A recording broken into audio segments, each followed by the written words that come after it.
Hello అండి, ఈరోజు చేప ఫ్రై చేస్తున్నాను. వాటిలోకి వేసే మసాలా చూద్దాము. ఉప్పు 1 స్పూను, ఆ తర్వాత ధనియాల పొడి కొద్దిగా, ఆ తర్వాత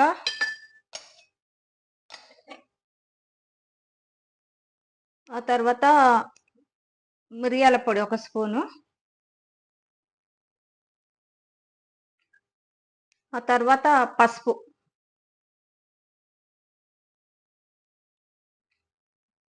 ఆ తర్వాత కొద్దిగా జీలకర్ర పౌడర్, ఆ తర్వాత కొద్దిగా మసాలా, ఆ తర్వాత 1 స్పూన్ కారము. మీరు కావాలంటే ఎక్కువ స్పైసీగా తినేవాళ్ళు ఎక్కువ వేసుకోవచ్చు. నేను మటుకు 1 స్పూన్ వేస్తున్నాను. మిరియాల పొడి వేసాను కదా, అందుకే 1 స్పూన్ కారమే వేస్తాను. ఆ తర్వాత అల్లం వెల్లిగడ్డ పేస్ట్ 1 స్పూను,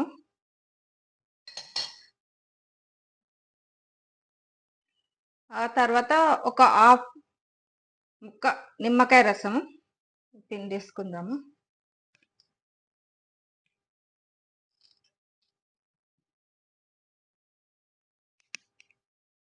హలో అండి, ఇది కలిపేసాను మొత్తము.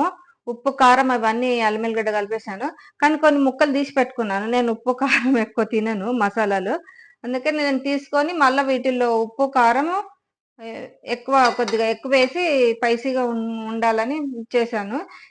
వాళ్ళు తింటారు ఇంట్లో, ఇది నేను మటుకు తక్కువ తింటా అందుకే తక్కువ కలిపాను. తీసి పెట్టి మళ్ళీ వాటిలో కలిపాను.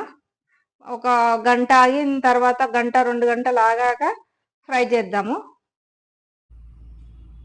హలో అండి, ఇందాక మనము చేపలు అన్ని మసాలా కలిపి పెట్టుకున్నాం కదా, ఇప్పుడు ఫ్రై చేద్దాము. కొద్దిగా ఆయిల్ వేసాను, మళ్ళీ ఎక్కువ ఆయిల్ వేస్తే మళ్ళీ పడేయాల్సి వస్తుంది, ఎందుకు పనికిరాదు ఇది, అందుకే కొద్దిగా వేసాను ఆయిల్.